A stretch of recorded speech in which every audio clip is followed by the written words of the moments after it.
साधु गुरु तक छिपा नहीं सकता यदि अधिकारी कोई सामने बैठा है तो। जिज्ञासु यदि सामने है ना, हाँ। तो आप कोई बात छिपा नहीं पाएंगे। हम लिख के देते हैं आप। मूर्ति में जितने दर्शनार्थी दर्शन करेंगे, हाँ। उतना तेज आता है। सत्यवचन। और जितना तेज मूर्ति होगा उतना दर्शनार्थी में होगा। वैष्णव देवी लाखों लोग जाते हैं, यहाँ आने लगे ना, हाँ। तो वही चीज़ यहाँ होने लगे। उस स्थान के दर्शन में अभी आपको करवाने जा रहा हूँ, लेकिन हालांकि जैसा आपने सोचा होगा, हो सकता है उस प्रकार का वो स्थान ना हो।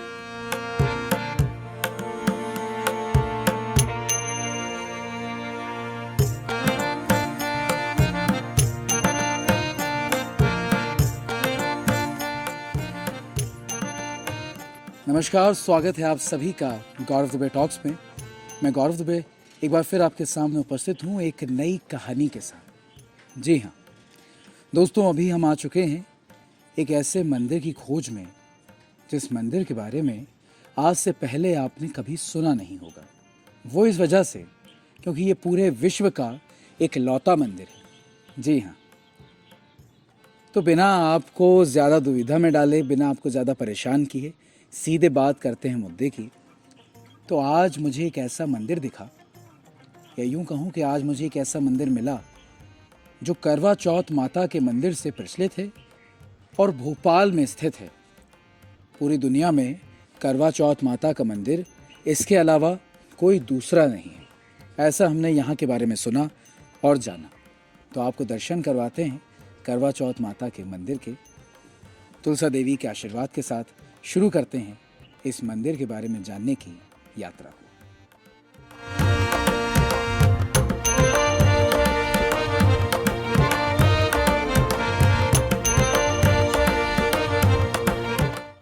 तो बिल्कुल इस वक्त हम मंदिर के अंदर प्रवेश कर चुके हैं। यहाँ से मंदिर में जाने के लिए सीढ़ियाँ हैं और वो सीढ़ियाँ आप साफ तौर पर देख सकते हैं, और पूरा उस सीढ़ियों के नीचे यहाँ पे एक विशाल ग्राउंड है। तो बिल्कुल हम अब सीढ़ियों पे से चलते हैं मंदिर की तरफ और आपको दर्शन करवाते हैं। और देखिए, कुछ ज़्यादा ऐसा बहुत ज़्यादा कुछ ऐसे स्पेशल यहाँ पर देखने को तो ऐसा नहीं लग रहा है। बहुत सिंपल सा है और जैसे आम मंदिर होते हैं उसी तरह से, कुछ ज़्यादा इतना खास नहीं है। लेकिन क्योंकि कुछ इसमें अनोखा है, पहला एक लौता ऐसा मंदिर है, तो इसलिए हम चलते हैं और उस मंदिर के दर्शन करते हैं। आइए।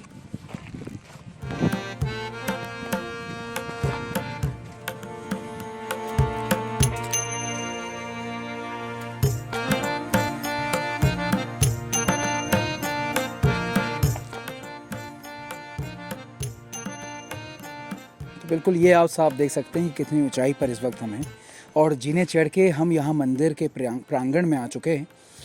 यहाँ पर आकर जैसी मेरी उम्मीद थी, मुझे लगा कि हो सकता है कोई भव्य सा मंदिर बना होगा या उस तरह से, तो वैसा कुछ यहाँ पर नहीं है। उतना कुछ ज़्यादा खास नहीं है, लेकिन यहाँ की जो सादगी है, जो सिंप्लिसिटी है, वो बड़ा सुकून देने वाली है।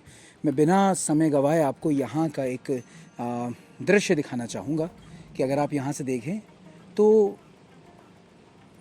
कोई बहुत ज़्यादा विशाल ऐसे मंदिर नहीं है। यहाँ पे आप देख सकते हैं प्रकृति के बीच में यहाँ पर एक झोपड़ी सी भी बनी हुई है। उसके पीछे तरफ में एक मंदिर है, उसका भी शायद ऐसा लग रहा है कि काम अभी अधूरा है। यहाँ पर आप देख सकते हैं माता के मंदिर हैं और इस तरफ भी एक मंदिर है। तो बिल्कुल हम इस प्रांगण के अंदर आते हैं और मुझे जहाँ तक लग रहा है कि क्यों ये इस तरह से है, जैसा कि अभी आपने देखा, तो जहाँ तक मैंने यहाँ के बारे में सुना है, यहाँ के बारे में जो मैंने पता करने में मुझे ये मालूम चला कि ये जो है किसी प्रकार की किसी ट्रस्ट के द्वारा नहीं चलाया जा रहा, किसी के द्वारा संचालित नहीं किया जा रहा है। यहाँ के जो पुजारी जी हैं, जो महात्मा जी हैं, वही इसकी देखभाल करते हैं और वही अपनी तरफ से कुंजी लगाकर यहाँ का जितना भी निर्माण होता है वो करते हैं। तो हम उनसे भी मिलेंगे, उनसे भी बात करेंगे। फ़िलहाल इस समय चलते हैं मंदिर के अंदर और देखते हैं कि करवा चौथ माता का मंदिर कैसा दिखता है।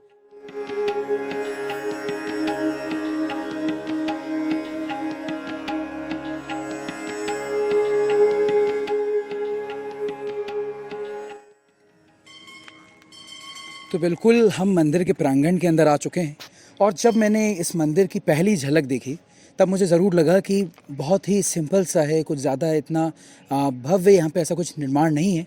लेकिन अब जब हमने परिसर में और घूमा, यहाँ के मंदिरों को देखा, उनकी बनावट को देखा, तो ये प्रतीत होता है कि प्रभु का जो स्थान है जितना साधारण होता है उतना ही ज़्यादा दिव्य होता है और उस दिव्यता को यहाँ पर साफ तौर पर अनुभव किया जा सकता है।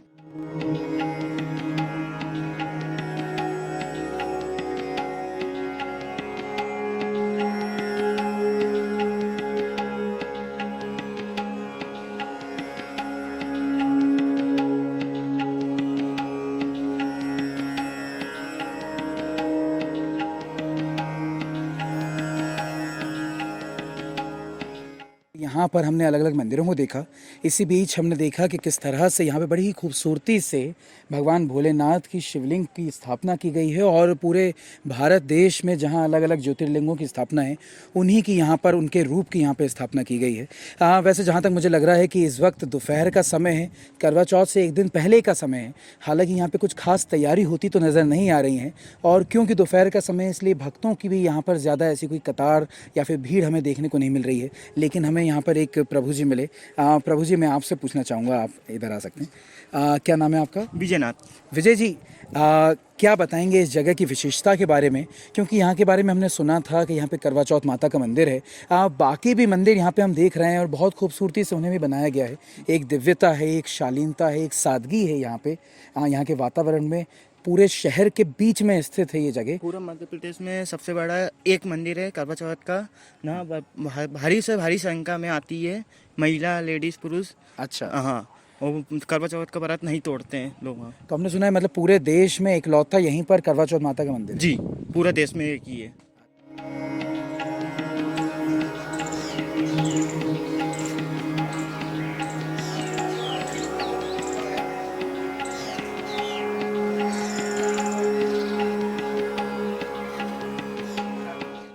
शुरुआत से इस वीडियो में जो मैं आपके सामने बता रहा था कि यहाँ पर इस स्थान पर पूरे विश्व का, पूरे भारत देश का एक लौता करवा चौथ माता का मंदिर स्थित है। उस मंदिर के दर्शन, उस स्थान के दर्शन मैं अभी आपको करवाने जा रहा हूँ। लेकिन हालांकि जैसा आपने सोचा होगा, हो सकता है उस प्रकार का वो स्थान ना हो सकता है शुरुआत से ही आप ये सोच रहे हों कि करवा चौथ माता के मंदिर में वहाँ पे कोई विग्रह स्थापित होगा, माता की किसी प्रकार की कोई प्रतिमा होगी, लेकिन वैसा नहीं है। वैदिक रीति रिवाज से इस जगह पर माता करवा चौथ का स्थान बनाया गया है और आप इस वक्त यहाँ देख सकते हैं कि वो स्थान का स्वरूप कैसा है। तो बिल्कुल इस वक्त मैं आपके सामने यहाँ पे उस स्थान के दर्शन करवा रहा हूँ। यहाँ पर आप साफ तौर पर देख सकते हैं करवा चौथ माता मंदिर के नाम से यहाँ पे स्थापित किया गया है स्थान को। और यहाँ पर अगर आप देखें तो यहाँ पे माता पार्वती और भगवान शिव की छवि देखने को मिल जाती है। साथ ही यहाँ पे भगवान गणेश की छवि देखने को मिल जाती है। और जैसा कि करवा चौथ में बहुत विशेष रूप से चंद्रदेव की पूजा की जाती है, उनको लेकर कई रीति रिवाज इस प्रथा में, इस व्रत में शामिल हैं, तो उनका भी आप यहाँ पर छवि देख सकते हैं। इस स्थान के बारे में भी हम और जानेंगे। तब तक आप चाहें तो इस स्थान के दर्शन कर सकते हैं।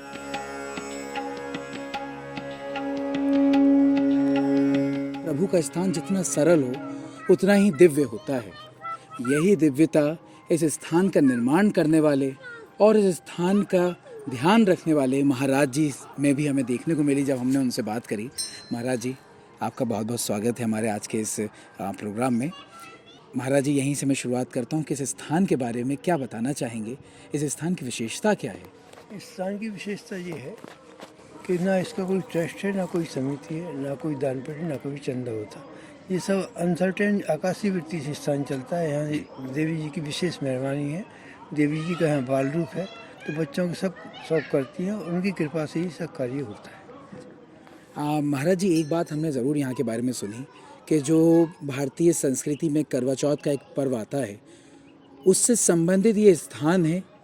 क्या बताएंगे उसके बारे में? करवा चौथ का मंदिर हिंदुस्तान का पहला है। सवाई माधोपुर में चौथ माता का स्थान है, वहाँ भी चौथ के नाम से पूजा होती है, यहाँ करवा चौथ के नाम से पूजा होती है, लेकिन ये मंदिर हिंदुस्तान पहले ही है। अच्छा। बाकी वैदिक है, ऐसा नहीं कोई अपनी मर्जी से बनाया हो। हाँ। एक दिन विचार ऐसा आया कि इन देवताओं की यहाँ पूजा होती है, तो अपने उनको इकट्ठा करके मंदिर बना दिया है। यहाँ बहुत से लोग आते हैं, करवा चौथ 200-300-400 जोड़े आते हैं। हाँ। मंदिर की तरफ से ही भंडारा होता है, पूजा सब ही देते हैं और स्वतंत्र है ये जगह। किसी का बंधन नहीं है, किसी के यहाँ आधिपत्य कोई ना, कोई किसी का वो पॉलिटिकल सोर्स है हमारे पास। आकाशीय वृत्ति का काम है, जिसको समझ में आए सहयोग करे, नहीं तो कोई आवश्यकता नहीं है। महाराज जी, वैसे जब हम मंदिरों के बारे में सुनते हैं तो हमारे मन में भाव आता है कि भगवान की प्रतिमा होगी, उनका विग्रह स्थापित होगा। लेकिन जब करवा चौथ माता का हमने मंदिर देखा तो बहुत सरलता से, बहुत साधारण सा बना हुआ है, कोई ऐसा विग्रह नहीं है। भगवान की उसमें छवि निर्मित ज़रूर की गई है। क्या बताएंगे इस तरह का ये जो भगवान का मंदिर होता है इसके बारे में? ये सब आडम्बरी काम है, सब जो कलेक्शन हो गए, चंदा हो गई, सब बनता है, उसमें आडम्बर रहता है। जी। यहाँ तो स्वतंत्र काम जितनी हमारे पास व्यवस्था है हमने खड़ा कर दिया। प्रभु के पास जो हमारे पास व्यवस्था है जी। बाकी आप लोग देखिए, आपको लग रहा है आप बनाइए। हाँ। मैंने तो नहीं कर रहा हम आपसे। सही बात नहीं, है। आपसे क्या है कि आप बनाइए ना, आपको हम मना कर रहे सही हैं। जिसको जो अच्छा लगे वो स्वतंत्र है। हाँ, नहीं तो बिल्कुल बड़ी ही सुंदर आपने बात कही। तो बिल्कुल आपने इस मंदिर के बारे में बताया। प्रभु जी, आज करवा चौथ से एक दिन पहले का दिन है। यहाँ पे खास ऐसी कोई अभी व्यवस्था देखने को तो मिल नहीं रही है, लेकिन हमने सुना कि करवा चौथ के दिन बहुत ज़्यादा भीड़ होती है, भक्त बड़ी संख्या में यहाँ पे आते हैं।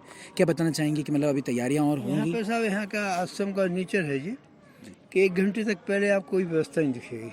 अच्छा। जी, स्वभाव है आश्रम का। हाँ, यहाँ के आश्रम का? हाँ, स्वभाव हमारा स्वभाव नहीं है, आश्रम का स्वभाव। आश्रम का। तो हम भी पड़े सोते, आपने देखा हो, सो रहे थे आराम हाँ, से। हाँ। हमें पता है हाँ। कि 1 घंटे पहले सब व्यवस्था हो जाएगी, क्या करी सोचते थे। अच्छा। हाँ। और मतलब अभी जो यहाँ का स्वरूप दिख रहा है पूरा परिवर्तित दिखेगा? दिखेगा, पर महाराज क्या होता है असल में, लोगों की समझ अलग है। मूर्ति में जितने दर्शनार्थी दर्शन करेंगे हाँ, उतना तेज आता है, सत्य वचन। और जितना तेज मूर्ति में होगा उतना दर्शनार्थी में होगा। वैष्णव देवी लाखों लोग जाते हैं, यहाँ आने लगे ना तो वही चीज़ यहाँ होने लगे। मूर्ति में तेज दर्शनार्थी को होता है आवाज़। हाँ जी, बहुत बड़ा लॉजिक है। हाँ। कोई समझा ना समझे, लेकिन हमको इसका प्रैक्टिकल है। जितने लोग दर्शन करेंगे, जैसे बच्चे यहाँ बाल रूप देवी जी का है ना, हाँ। तो बच्चियों से देवी प्रसन्न, यह हो वाह कितनी अच्छी लग रही है, तो हम भी देख सब इनका चेहरा बदल जाता है महारानी का। मतलब आपकी ये जो बात है ना, ये मैं बहुत पहली बार सुन रहा हूँ। पूरा ब्रह्म वाक्य मान रहा हूँ मैं इस बात को कि ये वास्तविकता आप कह रहे हैं कि जिस मंदिर में, जिस प्रतिमा को जितने ज़्यादा से ज़्यादा श्रद्धालु देखते हैं उतनी ही ज़्यादा दिव्यता उस स्थान की बढ़ जाती है। मूर्ति की बढ़ जाती है। हाँ। और है क्या, असल में जो भी मूर्तियाँ स्थापित की हैं, जी। ये एक मूर्ति में 10 लोगों को सहयोग नहीं है। हाँ। एक ही व्यक्ति की एक मूर्ति है। हाँ। तो वो तेज अलग रहता है। अच्छा। भाई 10 चंदा से आप इकट्ठी करके कोई मूर्ति लाएंगे ना, हाँ। तो अलग अलग भाव है। सही बात लेकिन है। इसमें एक व्यक्ति ने एक मूर्ति दी है, हाँ। तो उसका तेज, उसका पूरा भाव इसमें लगा हुआ है। अच्छा, सही बात है। तो किस भाव से उनकी स्थापना हो रही है, वो उनको विराजमान किया जा रहा है, ये भी बड़ा महत्वपूर्ण है। महाराज जी, अंत में आपसे एक बात मैं जानना चाहूँगा, आपको ज़्यादा मैं परेशान नहीं करूँगा। नहीं, मैं तो परेशान नहीं, बैठा ही पैदा ही, इसलिए वो क्यों टेंशन पाल रहा है। जी। महाराज जी, आध्यात्म के बारे में क्या कहेंगे? आप आपने अभी अपना जीवन देखा है, और पूरा जीवन जो है आप बाल ब्रह्मचारी के तौर पर आपने निकाले हैं। क्या कहेंगे इस जीवन पद्धति के बारे में, और भगवान से जुड़ना ज़रूरी क्यों है? आध्यात्म हमारे जीवन में ज़रूरी क्यों है? मेरा ऐसा सोच है कि जो है होना है वो सुनिश्चित है। जी, मानते हो अपनी बात? बिल्कुल। अब इसके लिए योग कोई बन जाए, आपका होने और न होने को दोनों। हाँ। तो हम जो मानते हैं वो सब गति से चल रहा है, परमात्मा की गति चक्र जो चल रहा है। आपका आना भी गति से हुआ है। हाँ। और जैसे आप जैसे 10 लोग और यहाँ, तो इसका विकास अपने आप हो जाएगा, क्योंकि पब्लिसिटी होगी तो विकास हो जाएगा। ना किसी को बुलाते हैं ना भगाते हैं अपन भैया। कोई भी आता है परमात्मा की इच्छा से ही आता है, वैसे नहीं आता। रही अध्यात्म की बात, तो लोगों ने जैसे जाना वैसा है।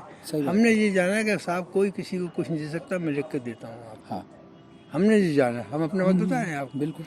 और मैं ना किसी की आशीर्वाद पर विश्वास करता, ना किसी की शराब पर विश्वास करता। सत्य वचन है। मैं सिर्फ करता हूँ अंतरात्मा की आशीर्वाद, जो अपन सब काम करें, जो अपनी अंतरात्मा आशीर्वाद यदि पा बेटा, बहुत अच्छा, जो प्रभु प्रेरणा देते हैं। हाँ, वो बहुत अच्छा किया। हाँ। उससे विश्वास करते हैं। इस वो, क्योंकि वो सनातन शास्त्र है, वो चीज़ अंतर से निकल रही। और ये सब ये वरदानी वस्तु पर हम विश्वास नहीं करते। हाँ। कोई के ऐसा हो जाए उसका आशीर्वाद, हम मानते नहीं इस चीज़ को। वो तो जो निश्चित है वही निश्चित है, हमारे क्या चक्कर पड़ेगा। हमने ऐसे जाना। आप जो कह रहे हैं वो बिल्कुल वास्तविकता में वेदों का सार है। मैं एक और बात बताऊंगा आपको, कहने वाली है। मैं अभी साल भर पहले बीमार हुआ था। अच्छा। बहुत ज़्यादा भी बीमार, बहुत ज़्यादा। और मैं स्वप्न में मेरे को यम के दर्शन हुए थे। अच्छा। हाँ, ये मिथ्या नहीं, सही बोल रहा हूँ पूरी। तो मैं वहाँ गया, तो मैं इसका आइए धर्म स्वरूप शब्द समझना आप। हाँ। धर्म स्वरूप जी, मतलब समझे आपने इस बात को? धर्म स्वरूप, धर्म स्वरूप व्यक्ति धर्म स्वरूप हो जाता है। हाँ। करते करते करते करते। बिल्कुल। तो मेरे को वहाँ ऐसा अभ्यास हुआ कि वहाँ हर चीज़ का कार्य निश्चित है। हाँ। हर चीज़ का समय निश्चित है, इसमें कोई कुछ नहीं कर सकता। बिल्कुल। और हम फिर सपने में नींद खुल गई हमारी। अच्छा। जी, हमने पहला अनुभव देखा। और वो हम मानते भी हैं कि हर चीज़ का निश्चित है सब।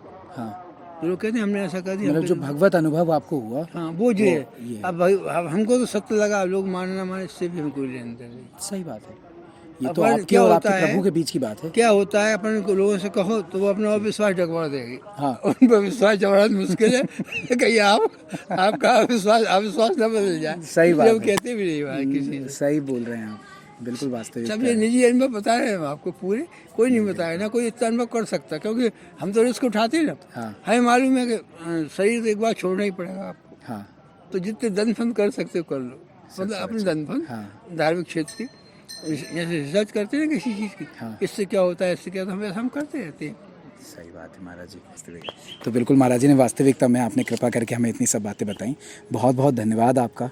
और बिल्कुल जिज्ञासु क्या होता है महाराज जी, जी क्या गुण तत्व साधु ना दुरावही आरत अधिकारी जो पावही। जी, साधु गुण तत्व छिपा नहीं सकता, यदि अधिकारी कोई सामने बैठा है तो। जिज्ञासु यदि सामने है ना, हाँ। तो आप कोई बात छिपा नहीं पाएंगे, हम लिख के देते हैं आप। धन्यवाद प्रभु जी, मान रहे आप इसको नहीं मानते। बिल्कुल सत्य वचन है। अब आज भी कह रहे अपन नहीं बताते ऐसा हो जाएगा, बस हो जाएगा, कुछ नहीं हो जाएगा। एक बार एक घोड़ा थे एक जगह, एक संत किसी को कोई चीज़ बता रहे थे, कुएं पे स्नान कर रहे थे। हमने कहा भाई जी क्या है, अरे कि वो सबको नहीं बताया जाता। हमने कह दिया ये चीज़ है जो आप बोले, इससे कुछ नहीं होगा, हम लिख के दें। कि आपको कैसा पता। मैंने कहा आप जब छिपा रहे हो बात के लिए, जिससे साझा करने की होती है महाराज, जैसे मुनि लोग कितना देगा लोगों के लिए। सही बात है। चलिए, लेकिन आजकल कहाँ लोग करते हैं जी। हाँ गुरुता आ गई आजकल लोगों में, हम सखा भाव में जीते हैं महाराज। जी जी अर्जुन कृष्ण का सखा भाव है ना। हाँ, कि हाँ। सत्संग में क्या होता है, लत्संग होने लगता है फिर बाद में। जी, और सत्संग का मतलब ये है कि जो यथार्थ आपका है हम स्वीकार करें, हाँ, यथार्थ हमारा आप स्वीकार करो, सत्य वचन, ये है सत्संग। बिल्कुल और वास्तविक। तुम सत्संग जो आपका प्रेस्टेज पॉइंट बना, हाँ, जो प्रेस्टेज पॉइंट जी, बना, जी, तो जी। आपने बस तामस आ गया। सब समझ आ गया वास्तविकता। तो बिल्कुल महाराज जी, बहुत बहुत धन्यवाद आपका। तो इसी के साथ सीताराम महाराज जी, जय श्री राम जय श्री राम महाराज जी। अपने काम में लग रहे हो आप, तो जहाँ चाहते हैं आप पहुँच जाएंगे, हम लिख के दे रहे हैं आपको। अरे बिल्कुल महाराज जी।